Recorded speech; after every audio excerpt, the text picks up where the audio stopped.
Hey y'all, welcome back to Tobacco Leaf Legacies. This is Cheryl. We are doing the demo outside. Now, I don't mean the demo like the official demo on the buildings. What I mean is you've heard me talk about the architectural pieces and things that I want to keep in the buildings. You've seen the video where my friend came out and got some pieces for me. Well, it's time to get the rest. I've got Chris and Becca who are coming out. We're going to start in the horse barn. We've got the car shelter and the washroom over here just to get a couple things out of. But the barn and the pack house behind me have got the most of what I want, aside from the house. The house is last. Understandably, I'm trying to stay in the house just as long as I can. So we're going to start on these outbuildings first and get those done, and then probably next week we're going to start on the house. So let's go get some pieces.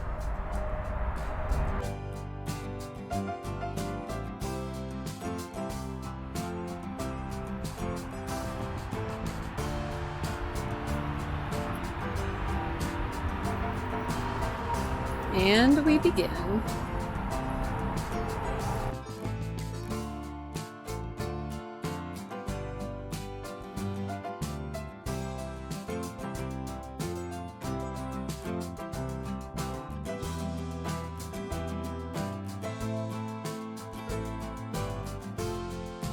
No, seriously. Tell me about that again, because I like never noticed that. Right here, make it so that either you can leave this open for air, or you can prop it so water doesn't go inside. So if you look at this one down here, see how it's already Yeah. I never noticed that. It's a circulation ventilation. Yeah. It's so cool.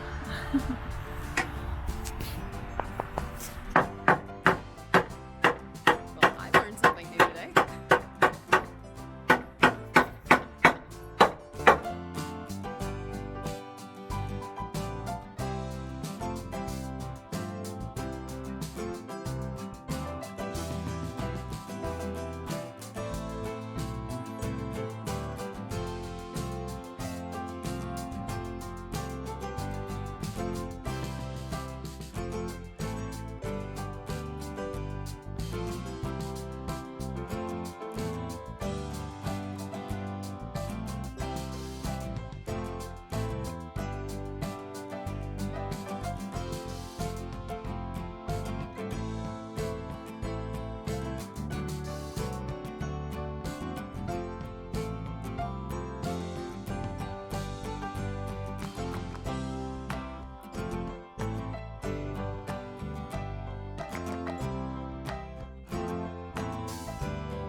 Extremely light.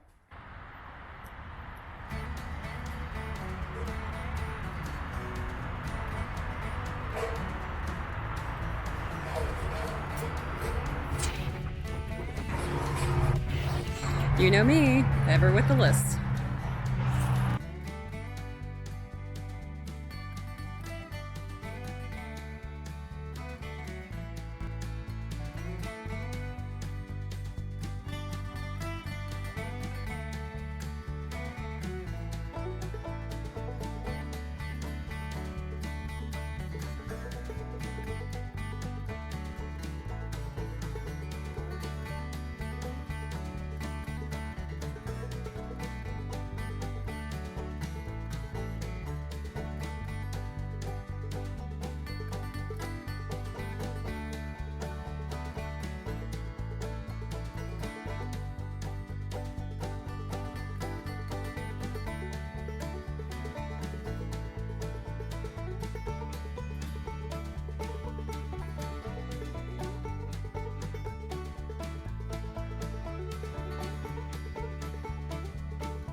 Nice job.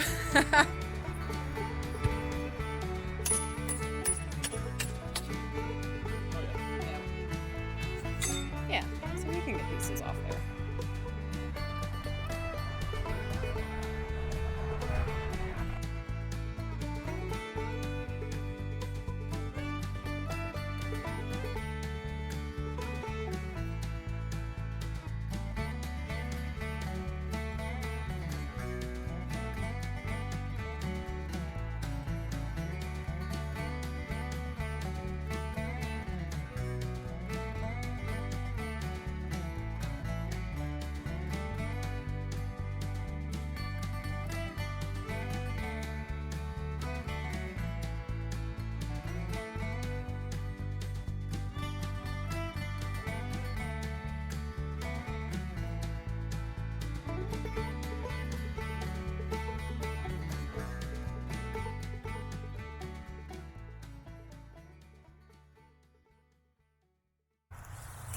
So we were just working on the oak out here that is like my favorite tree, and you'll see footage from that where we cut off the big arm and everything. But what's cool, I'm going to turn this around, is I had Chris cut, these two are going to be the sides of the blanket ladder, and then we cut a third one that when I get ready to put it together, I'll cut it and make the slats.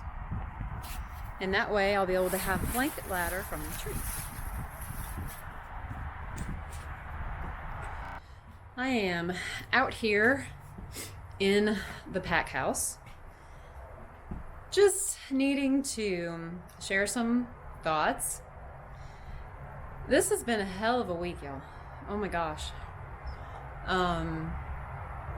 It's been a Mercury retrograde, and I know that there are people that swear that it does affect things. There's other people that swear that it does not.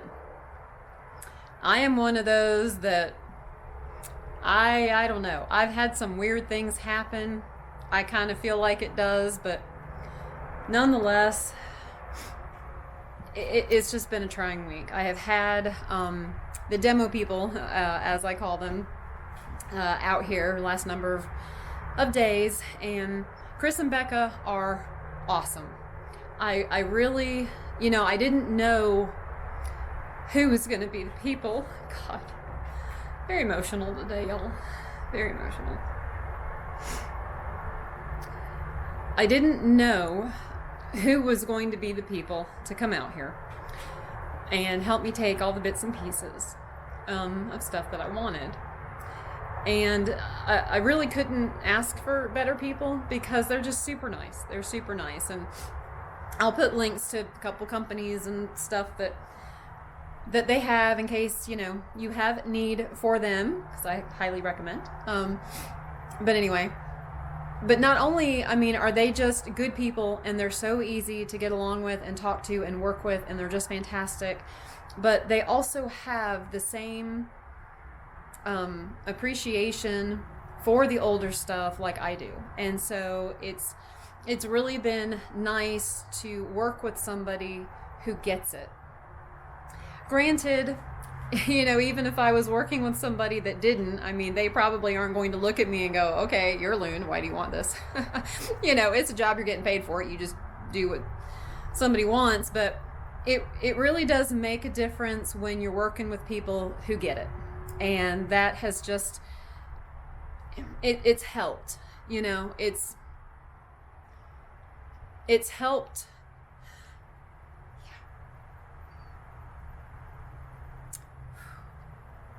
It's helped make a really, really hard situation a little bit easier. A little bit easier. Now, I'll tell you, today too is Friday the 13th. And, let me just say, by 10 o'clock it had already been a day. It had already been a day. With some other stuff that I've got going on. And sometimes your nerves, your little mind, you can just only take but so much. I'm fighting a headache. I think I'm fighting a migraine, which I haven't even had one of those since Mom passed, and that was like 2013. So they only come around when I'm really kind of at my wit's end, so to speak.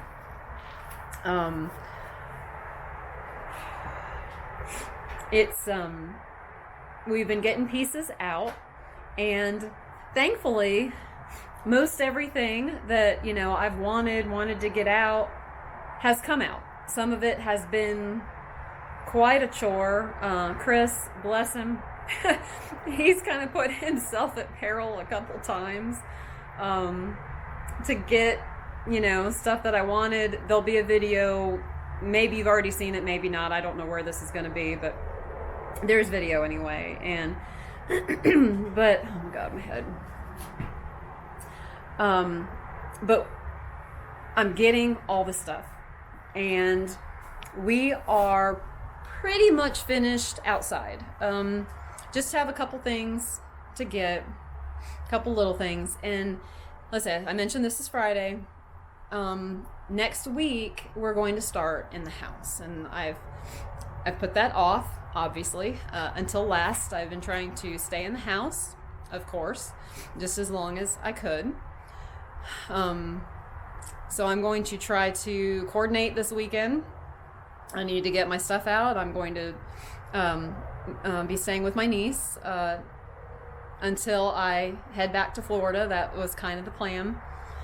And so as of right now, we've got next week to just, you know, get the 2 or 3 things out here, to get into the house, and to start getting those pieces. I think what I want in the house, it's mostly baseboards and trim. It's mostly that. I mean, there's 2 or 3 other things, but so I'm hoping that will be a little bit easier, maybe not be quite so hard. Like I said, bless him, Chris has really been giving it his all, getting the stuff out here that I wanted. So I'm hoping inside will be a little bit easier.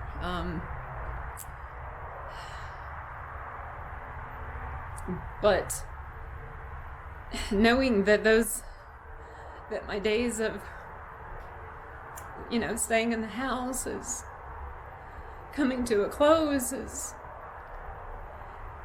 it is so overwhelming. I mean, it's not a surprise. This is, you know, this has been coming, but thinking about it and anticipating it and knowing that it's coming and dealing with it when it's actually here is 2 totally different things.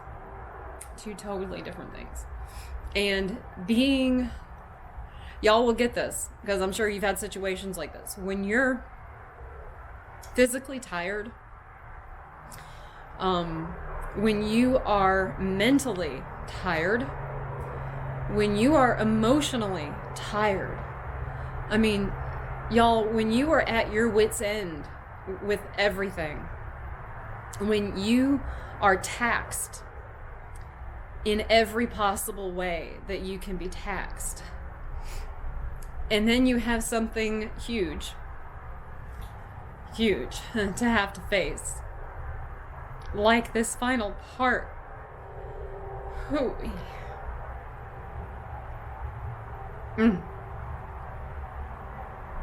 This is so hard.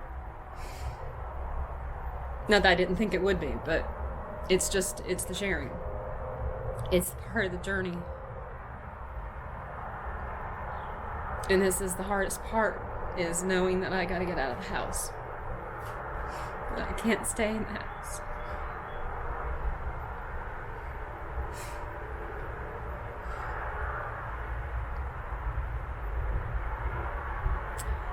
And this is gonna sound weird. Of course, maybe to some of you it doesn't. I don't want to say that I'm ready to go, because I mean, oh god, there goes my head again. It is just pounding, y'all. Just pounding, like throbbing. I'm surprised you can't see it. But Remember when I did the video and I answered the one person's question and I explained that it's like when someone's terminal. Oh, my head. You don't want them to be gone, okay? But you want everybody's suffering to be over. And it's a really weird place to be in. And this is, oh God, y'all. Well, I want nothing more than to stay in the house. At the same time, all it's doing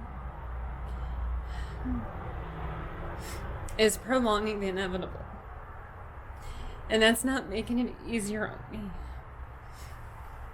I mean, I've just had 2 years of this. I've only been doing these videos for a year. So, maybe a little over a year now. But I haven't even been doing this from the beginning. And it's like there's part of me that wants it to be over,